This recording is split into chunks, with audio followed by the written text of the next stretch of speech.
Every August, millions of people in Japan celebrate the holiday of Obon, a time when families return to their ancestral homes to gather in honor of their forebears. The resulting travel rush is both a yearly windfall and a hassle for Japan's domestic airlines, which need to transport a significant portion of Japan's population over a period of just 3 days. In 1985, Obon fell around the 15th of August in most parts of Japan, and by the 12th, the holiday travel boom was well underway. In order to accommodate the vast number of travelers, Japanese flag carrier Japan Airlines typically ran long-haul aircraft, including the Boeing 747, on very short domestic flights. One such route ran from the capital of Tokyo to Osaka, Japan's second-largest city, a trip that was heavily impacted even outside of peak times and was completely overrun during Obon. One of the many flights between those two cities on the 12th of August was Japan Airlines Flight 123, which was operated by a Boeing 747 all year round. The aircraft was specifically a 747SR, or short-range model, a model designed by Boeing specifically for Japan Airlines to use on its domestic routes. Compared to a normal 747, the SR had a stronger fuselage and tougher landing gear designed to withstand a greater number of takeoffs, landings, and pressurization cycles. The particular aircraft scheduled to operate Flight 123 was JA8119, an 11-year-old Boeing 747SR manufactured in 1974 and delivered directly to Japan Airlines. JA8119 was no stranger to trouble, as it was involved in an accident before. On the 2nd of June, 1978, the plane was landing in Osaka, and the pilot pitched up too steeply during touchdown. The tail struck the runway, causing major damage to the air fuselage skin, aft pressure bulkhead, horizontal stabilizer control system, and various other important structural elements. While the aircraft did survive this incident, 2 individuals out of the 290 plus on board were seriously injured. The aircraft was rendered unserviceable as a result of the accident and needed to be taken in for extensive repairs. After patching up some critical components, JA8119 was ferried without passengers to the Japan Airlines Heavy Maintenance Facility in Tokyo, where it underwent intensive reconstruction. The extent of the repairs was such that Japan Airlines didn't have the expertise to fix it alone, so the company contracted the work out to a Boeing repair team based in Tokyo. Some of the most significant damage incurred during the accident was at the aft pressure bulkhead. Boeing engineers determined that they would need to replace much of the bottom part of the bulkhead on the JA8119 due to the damage sustained during the tail strike. As a result, a new portion of the bulkhead was fabricated separately and then riveted onto the remaining parts of the original. But while executing this repair, the engineers made a colossal mistake. Over part of the joint between the 2 skin sections, they used a splice plate that only overlapped the bottom 2 of the 3 rows of rivets, which was not the correct way to repair the bulkhead. A Boeing instructor did review the work soon after its completion, but failed to detect that it had been carried out improperly because the mistake had been covered up by a fillet seal. It doesn't take a trained mechanic to understand why the splice as constructed would be a problem. In fact, using only 1 row of rivets where 2 were required reduced the strength of that joint by 70%. The 0.9mm thick bulkhead skin was to accommodate a large structural load whenever the passenger cabin is pressurized during a climb, and this load is transferred all around the bulkhead via the rivets connecting each section to the one next to it. But the bulkhead, like a chain, is only as strong as its weakest link. With each pressurization cycle, a force of 8.9 psi was applied to the bulkhead and then removed, a force sufficient to crack the weak splice section where the single row of rivets intersected the bulkhead skin. These cracks grew with every flight, slowly creeping towards each other across the surface of the bulkhead. The aft pressure bulkhead in its manufactured state is highly resistant to fatigue. In fact, it was designed to last longer than the airplane itself. As such, inspections of the bulkhead were mainly concerned with detecting corrosion associated with water leakage, a problem which had brought down at least 1 airplane of a different type in the past. In contrast, no serious fatigue of the bulkhead skin itself had ever been observed, and therefore it was not afforded any special attention during structural inspections. A cursory overview of the backside of the bulkhead was carried out at every 3,000-hour check, but the cracks on the JA8119 remained too small to be detected for several years after they began to grow. The 7th and final check performed on the bulkhead repair came in December of 1984, at which time the cracks are thought to have reached 10 millimeters in length. Indeed, JA8119 passed through its December 1984 check without anyone realizing that its aft pressure bulkhead was a ticking time bomb. By August of the following year, the bulkhead had accumulated over 12,000 flights since the repair, and it was close to the breaking point. The 12,319th flight since the repair was to be Japan Airlines Flight 123 on the 12th of August 1985. The late afternoon flight was almost fully booked. Out of the plane's 520 passenger seats, 509 were filled, which in addition to the 3 pilots and 12 flight attendants brought the total number of people on board to 524. In command of the vast passenger load was 49-year-old Captain Masami Takahama, an experienced instructor captain with 12,400 flight hours. Today he would be sitting in the first officer's seat because he was training 39-year-old first officer Yutaki Sasaki to become a captain himself, and thus Sasaki was sitting in what would normally be the captain's seat. Rounding out the cockpit crew was 46-year-old flight engineer Hiroshi Fukuda. With First Officer Sasaki at the controls, Flight 123 took off from Tokyo's Haneda Airport at 6:12 local time for its short 54-minute hop to Osaka. The brief flight called for a cruising altitude of just 24,000 feet, which is well below the levels where Boeing 747s typically cruise at, but high enough to create a large pressure differential between the inside and outside of the plane. As Flight 123 approached its cruising altitude some 12 minutes after takeoff, the pressure differential increased to the point that the fatally compressed aft pressure bulkhead could no longer hold itself. The skin ripped open along the joint between the repaired section and the original bulkhead, and within milliseconds the pressurized cabin air blasted through the gap with tremendous force. The bulkhead broke into several pieces as a wall of air rushed backwards into the unpressurized tail section, which was not designed to withstand such a large spike in pressure. Within moments of the bulkhead failure, the pressure wave blasted off a massive section of the aircraft's tail, including the rudder, the auxiliary power unit, and several other critical structural components and control systems.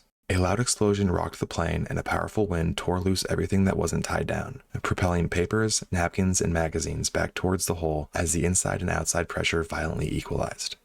Near the rear galley, ceiling panels tore themselves from the mountings and disappeared backwards into the void. White fog suddenly filled the cabin as the water vapor in the air condensed instantaneously.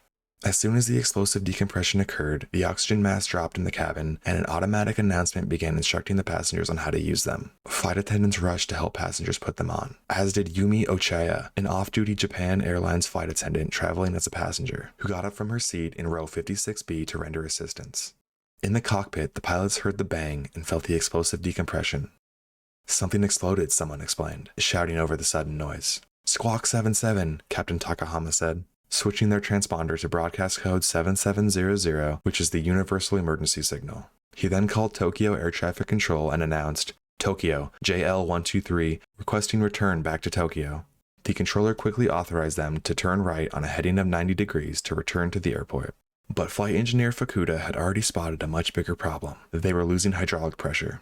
The 747 had 4 independent hydraulic systems, but all of them broadly ran through the tail, because that's where most of the flight controls were located. When the rudder control units and the APU departed the airplane, all 4 hydraulic systems were severed, and the hydraulic fluid quickly began leaking away. "Hydraulic pressure has dropped," Fukuda said, warning the pilots of the growing problem. With his hydraulic pressure slipping away, First Officer Sasaki was finding it increasingly difficult to maintain the correct bank angle while turning back towards the airport. "Don't turn it so much, it's manual," said Captain Takahuma. "Turn it back." "It doesn't turn back," Sasaki explained. "Hydro all out?" "Yes," said Fukuda. Air traffic controllers could see that Flight 123 had only made it halfway through the 180-degree turn back to Tokyo, and was now flying north. The controller asked the crew for the nature of the emergency, but there was no reply. The loss of hydraulic pressure to the pitch controls had now caused the plane to enter a phugoid cycle.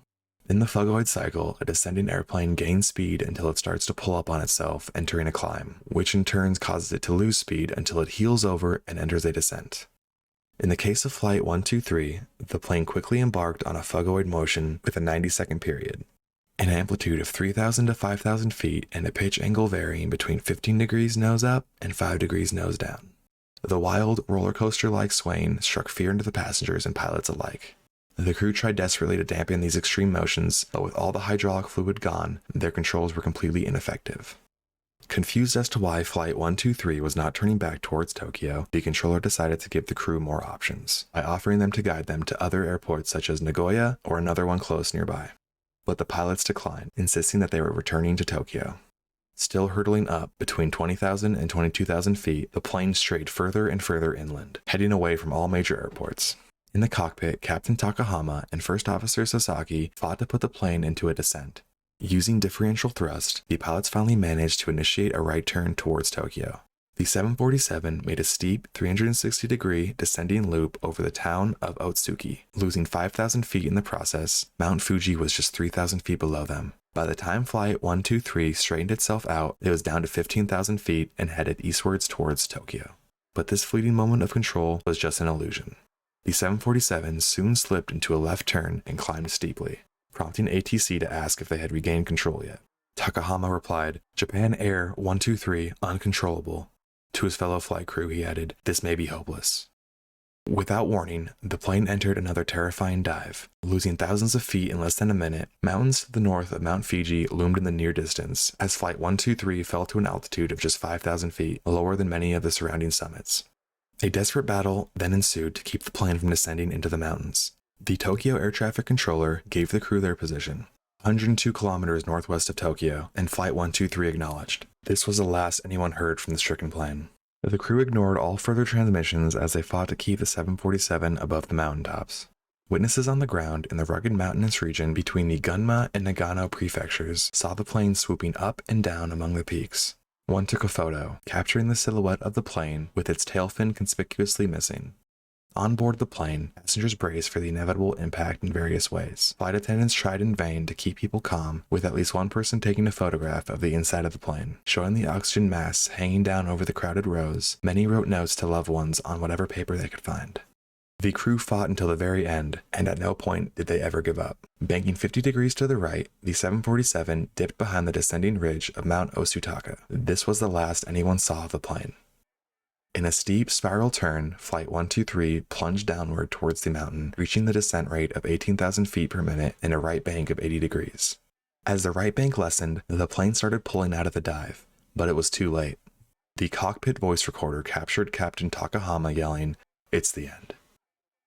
At 6:56 p.m. local time, the plane crashed into the mountainside. The right wingtip and number 4 engine struck the trees on a ridgeline and were sheared off. The plane continued forward and struck another ridgeline, right wing down, digging a deep trench through its summit. Debris tumbled down the mountainside as the wing disintegrated, but the 747 kept going, rolling over onto its back as it hurtled more than 500 meters across the ravine. Finally, the jet slammed upside down into the spine of yet another ridge, obliterating much of the aircraft in an enormous explosion that could be seen for miles. Huge pieces of the plane rolled down the steep slope of the ravine, knocking over trees and scattering burning debris over the vast area of ruined forest. After 32 minutes of terror, Japanese Airlines Flight 123 was down. Controllers watched in horror as the fully loaded 747 disappeared from their radar screens. Several further attempts were made to contact the flight, but all of them were in vain. Just 1 minute after the crash, everyone's worst fears were confirmed when a Japanese military aircraft reported a huge burst of flames in the Nagano Mountains. Within minutes, a massive effort to find the crash site kicked into gear. The plane had gone down in a remote and rugged area, inaccessible by road and out of the direct line of sight of potential witnesses in nearby villages. No one knew where exactly to find its final resting place. After hearing of the missing plane in the vicinity of its flight plan, a United States Air Force C-130 managed to spot the burning wreckage of the 747 from the air around 25 minutes after the crash and informed Japanese authorities of the coordinates. They could see the fire and debris strewn across the vast area, but little that was recognizable as part of an airplane. Over the radio, one of the crew members said, "I doubt if there will be any survivors." Based on the terrain and the C-130's crew report, it was assumed that there could not possibly be any survivors. Meanwhile, a massive ground operation was taking shape in the nearby village of Uno. During the hours after the crash, Japanese authorities had mobilized at least 8,000 people, 880 vehicles, and 37 aircrafts to respond to the disaster, but so far none had actually reached the wreckage. That task would fall to a group of approximately 160 rescuers who assembled at Uno Middle School during the night to prepare for the expedition to the crash site at the first light of dawn. The scene that greeted them could only be described as apocalyptic. Spot fires still burning amid the vast area, strewn with tangled wreckage and the bodies of victims. Methodically searching through the widely scattered debris, they held little hope of finding anyone alive. Then, as rescuers approached the remains of the tail section, which had continued over the ridge and tumbled into the ravine of the opposite side, someone spotted an unbelievable sight. A hand, raised feebly from amid the wreckage, waving for help. It was off-duty flight attendant Yumi Okai, still clinging to life amid the remains of what had once been row 56. She not only survived the crash, but also lived through 16 hours overnight on the mountain, waiting for rescue. Rescuers pulled her from the tangled debris and began administering first aid. But just moments later, there came a second miracle. Hanging from the branches of a nearby tree, the rescuers found 12-year-old Kiko Kawakami, the only survivor from her family of 4, injured but alive. And not long after that, in what was left over of row 54, they found 2 more survivors, 34-year-old Hiroko Yoshizaki and her 8-year-old daughter Miko, also seriously injured but alive. As they scoured the remainder of the wreckage field, the rescuers could find only bodies. Of the 524 people on board, just 4 had survived. All of them had been seated in the last 7 rows. Yumi Okai had revealed a terrible truth about the crash of Japan Airlines 123. Many more people had survived the accident, only to die on the mountainside waiting for rescue. Initial examinations by the doctors confirmed her story. Several of the victims appeared to have suffered injuries that would have been survivable if help had arrived sooner. Shortly after rescue operations ended, Japan's Aircraft Accident Investigation Commission launched a massive inquiry into the cause of the disaster, which was and remains the worst aviation accident in history involving only 1 aircraft.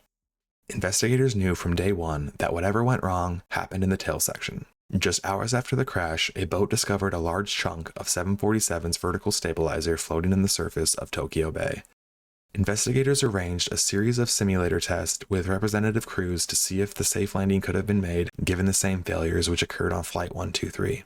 Even without all the extra noise and fear of death, and with some foreknowledge of the nature of the emergency, none of the 5 crews in the experiment were able to land the plane.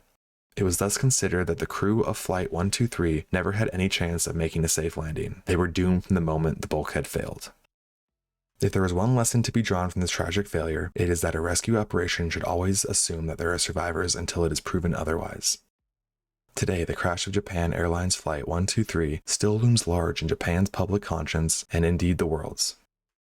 In closing, we do want to say rest in peace to all 500 plus people who perished that day. That is the story of Japan Airlines Flight 123. If you want to hear more scary, fascinating stories, make sure to check out these videos.